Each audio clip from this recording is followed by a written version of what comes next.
traders can look at the same chart and execute the exact same technical setup. One walks away a millionaire, the other loses everything. 95% of retail traders blow up their accounts. This happens across every imaginable strategy.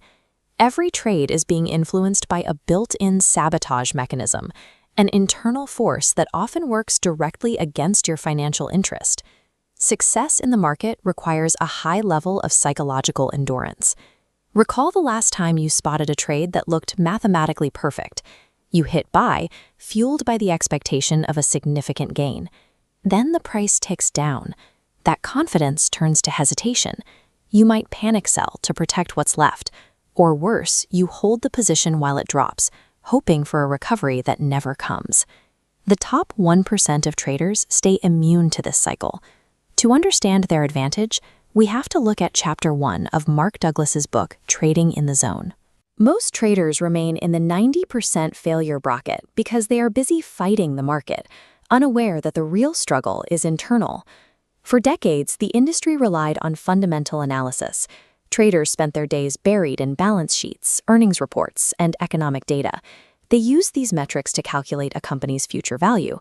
However, this model frequently failed. A company could release a perfect earnings report and still see its stock price crash. Price movement follows collective human emotion and expectation, which often ignores the logic of the data. During the 70s and 80s, focus pivoted toward technical analysis.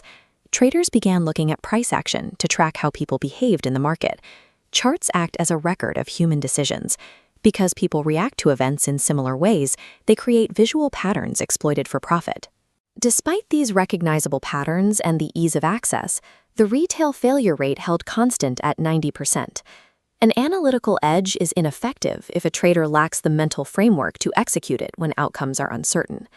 Institutional success relies on a different field of study, mental analysis. This addresses a deep biological contradiction. Our brains evolved to survive by identifying patterns and seeking absolute safety. The stock market is the opposite. It is an environment of total freedom, where any individual trade can have a random outcome. Amateurs view a failed chart pattern as a threat to their survival. This triggers a search for new indicators to regain a sense of certainty that the market cannot provide. The elite 1% suppress this biological need. They accept the randomness of any single trade. Consider the difference between an emotional gambler and the mathematical discipline of the house. A casino owner is unbothered when a player wins a jackpot. They understand that their edge is guaranteed over a sample size of thousands of plays. Professional traders adopt this mindset. They rely on mechanical execution, treating their strategy as a house edge that pays out over time.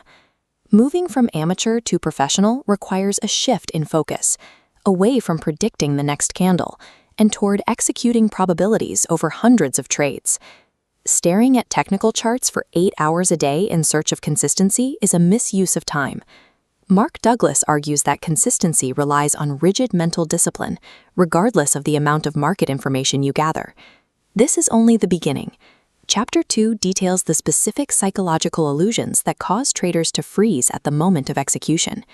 Watch the next video to see how to bypass these illusions. And let us know in the comments, does a bad strategy or bad psychology hurt your trading more?